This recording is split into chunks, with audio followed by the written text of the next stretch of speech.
Dear students and parents, welcome to Dr. TCS Career Guidance. So students and parents, counsellings అన్నీ complete అయిపోయాయి ఆంధ్ర తెలంగాణలో. So స్పెషల్గా తెలంగాణలో అయితే మనకు జేఎన్టీహెచ్ హైదరాబాద్లో ఉన్నటువంటి ఆల్ అఫిలియేట్ కాలేజ్లో మ్యాక్సిమం మీకు ఫస్ట్ ఇయర్ క్లాసెస్ కూడా స్టార్ట్ అయ్యాయి అన్నమాట. సో ఈరోజు ఈ వీడియో చేయడానికి ముఖ్య కారణం వచ్చేసి అడ్మిషన్స్ కంటే బిఫోరు మనకి లాస్ట్ ఇయర్ ఎవరైతే పిల్లలు ఫస్ట్ ఇయర్ చదివారో సెకండ్ సెమ్ రిజల్ట్స్ అనేది రావడం అనేది జరిగింది.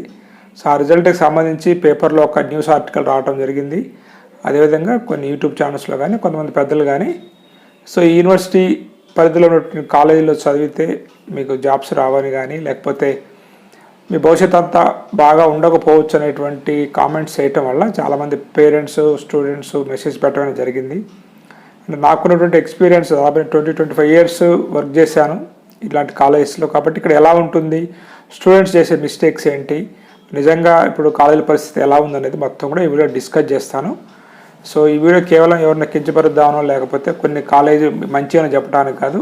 ఎందుకంటే మెజారిటీ ఆఫ్ ది స్టూడెంట్స్ అనేది సో ఇలాంటి కాలేజీలో చదువుతూ ఉంటారు కాబట్టి ఏదైతే వాళ్ళ మోరల్ ఉంటుందో అది దెబ్బతినకుండా ఉండటం కోసం అనమాట. వాళ్ళని కొంచెం ఎంకరేజ్ చేద్దాని ఉద్దేశం తప్ప ఇందులో నేను యూనివర్సిటీని కానీ లేకపోతే యూనివర్సిటీ అఫిలియేటెడ్ కాలేజ్ని కానీ వాటిని పాయింట్అవుట్ చేయటం కానీ లేకపోతే వాటిని సపోర్ట్ చేయటం కానీ అటువంటిది ఏమీ లేదు. ఉన్న వాస్తవ పరిస్థితులు ఏంది, వాటికి తగ్గట్టుగా మనం ఎలాంటి జాగ్రత్తలు తీసుకోవాలని మాత్రమే ఈ వీడియోలో డిస్కస్ చేస్తాను. ఇన్ జనరల్గా స్టూడెంట్స్ యొక్క మెంటాలిటీ కూడా బీటెక్లో జాయిన్ అయిన తర్వాత ఎలా ఉంటుందని మొత్తం డిస్కస్ చేస్తాను అనమాట. ఈ వీడియోని పూర్తిగా చూడండి. మీరు ఫస్ట్ టైం కనుక మన ఛానల్ చూస్తున్నట్లయితే ఇప్పటివరకు మన ఛానల్ సబ్స్క్రైబ్ చేయనట్లయితే ఛానల్ సబ్స్క్రైబ్ చేయండి. నేను చేసిన వీడియోలు మీకు నచ్చినట్లయితే లైక్ చేసి మీ ఫ్రెండ్స్ అందరికి షేర్ చేయండి. మీ పిల్లల యొక్క స్కిల్స్ కానీ లేకపోతే స్టూడెంట్స్ యొక్క స్కిల్స్ కానీ తెలుసుకుందాం అనుకున్నట్లయితే నా వాట్సాప్ నెంబర్ డిస్ప్లే అవుతా ఉంది. దానికి మీరు హాయ్ అని మెసేజ్ పెట్టినట్లయితే పర్సనల్గా నా యొక్క గైడెన్స్ అనేది మీరు తీసుకోవచ్చు. అది career guidance, engineering career guidance కూడా తీసుకోవచ్చు అనమాట. ఇక మన వీడియోకి వెళ్ళినట్లయితే ఫస్ట్ స్టూడెంట్స్ గురించి మనం మాట్లాడుకున్నట్లయితే అండ్ ఆ న్యూస్ ఆర్టికల్ అయితే వచ్చిందో పేపర్లో అది వచ్చేసి మీకు ఫస్ట్ సెమిస్టర్ రిజల్ట్ కాదనమాట. అది వచ్చేసి మీకు సెకండ్ సెమిస్టర్ రిజల్ట్. అంటే లాస్ట్ ఇయర్ కనుక స్టూడెంట్స్ ఫస్ట్ సెమిస్టర్లో వచ్చేసి మినిమం 50% ఆఫ్ ది రిజల్ట్ అనేది అన్ని కాలేజీలో రావడం జరిగింది. కొన్ని మంచి కాలేజీలో అయితే 70 and 80-90% ఆఫ్ ది స్టూడెంట్స్ కూడా ఫస్ట్ సెమిస్టర్ పాస్ అయ్యారనమాట. కానీ ఎప్పుడైతే సెకండ్ సెమిస్టర్ వచ్చేసరికల్లా దాదాపు రిజల్ట్స్ అనేది మీకు 30% నుంచి మ్యాక్సిమం 60-70% వరకే. అంటే నార్మల్ కాలేజ్లో 30%, అదే టాప్ కాలేజ్లో అయితే కొంచెం అఫిలియేటెడ్ కాలేజ్ని మాట్లాడేది అటానమస్లో అంటే మీకు ఎలాగో రిజల్ట్ బాగానే ఉంటుందన్నమాట.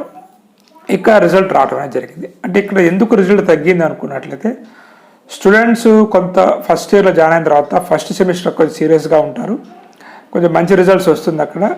దాన్నే ఇక ఇలానే ఉంటుంది అనుకొని కొంత నెగ్లిజెన్సీ వల్ల సెకండ్ సెమిస్టర్లో కొంత వారు చదవటం అనేది నెగ్లెక్ట్ చేస్తారు దాదాపుగా. ఎందుకంటే ఫస్ట్ ఇయర్ సెకండ్ సెమిస్టర్ నుంచి థర్డ్ ఇయర్ ఫస్ట్ సెమిస్టర్ వరకు స్టూడెంట్స్ కొంత ఏముందిలే బీటెక్ అనే విధంగా నిర్లక్ష్య ధోరణికి వెళ్ళిపోతూ ఉంటారు అనమాట. ఎప్పుడైతే వాళ్ళకి ఫైనల్ ఇయర్ దగ్గర పడుతుందో మళ్ళీ సీరియస్నెస్ అని వస్తూ ఉంటుంది కాబట్టి ఈ రిజల్ట్ అనేది ఇలా తక్కువగా ఉంటుంది.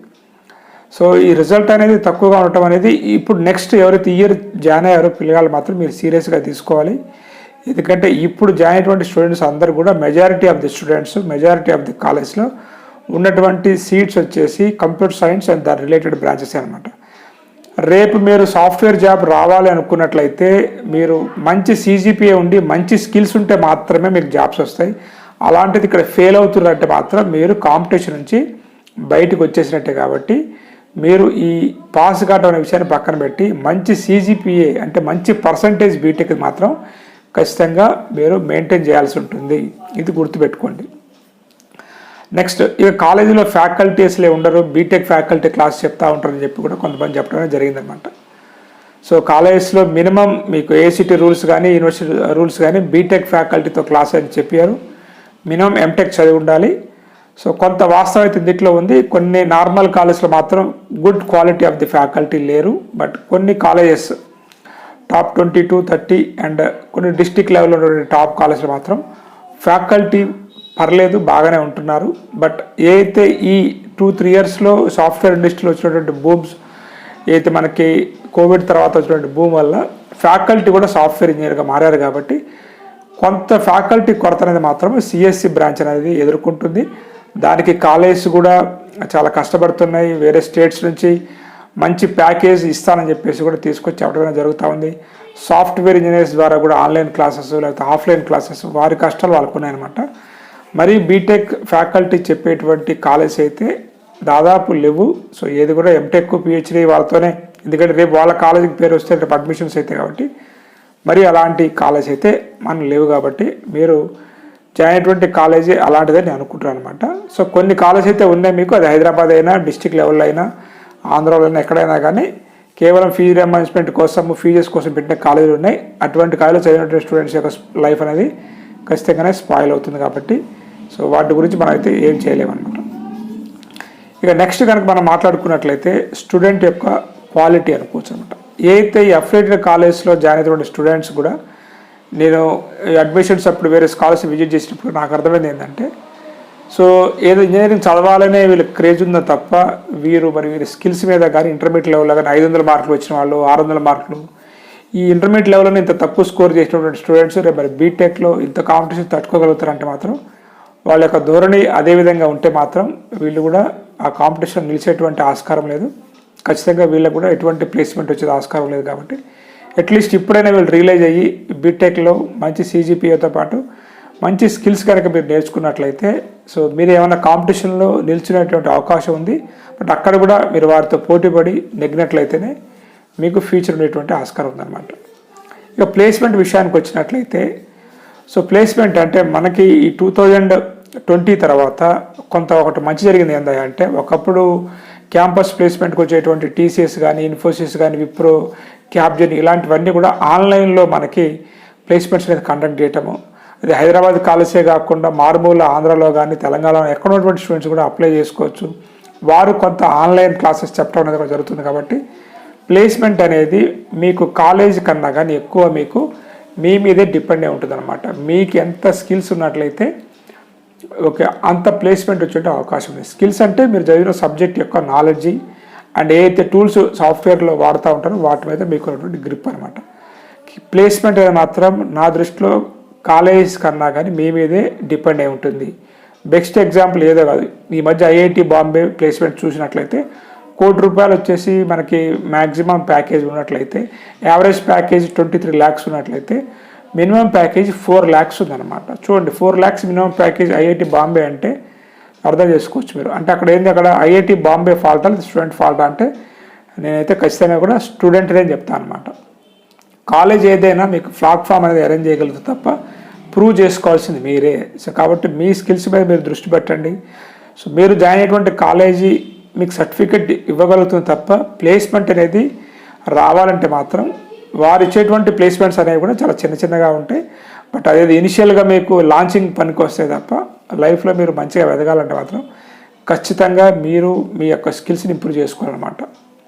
కాబట్టి ఈ స్కిల్స్ యుగంలో మీరు చదువుతున్నటువంటి కాలేజ్ కన్నా కానీ మీరు మీ స్కిల్స్ని ఇంప్రూవ్ చేసుకొని వచ్చినటువంటి చిన్న అవకాశాన్ని అందిపుచ్చుకొని ముందుకు వెళ్ళినట్లయితే సో IIT అనేటి రేంజ్లో కాకపోయినా కొంత టైం తీసుకొని అయినా కానీ మీరు మంచిగా సెటిల్ కావచ్చు. కాబట్టి ఈ అన్ని కాలేజ్లో ఎవరైతే జాయిన్ అయినటువంటి స్టూడెంట్స్, ఎందుకంటే ఇక్కడ జాయిన్ అయినటువంటి స్టూడెంట్స్ చాలా పూర్ స్టూడెంట్స్ ఉంటారు, ఫీజు కట్టలేని స్టూడెంట్స్ ఉంటారు, ఫీజు రియంబర్స్మెంట్ చదువుకున్న స్టూడెంట్స్ ఉంటారు. కాబట్టి మీరు బుద్ధిగా కాలేజ్కి వెళ్ళి మంచి CGPA మెయింటైన్ చేస్తూ మంచి స్కిల్స్ కనుక మీరు నేర్చుకున్నట్లయితే మీకు ఉద్యోగ అవకాశాలు వచ్చే ఆస్కారం ఉంది. సో గత వీడియోలో కూడా నేను CSE నిరుద్యోగం @CSE లోడింగ్ అని చెప్పి చేశాను అనమాట.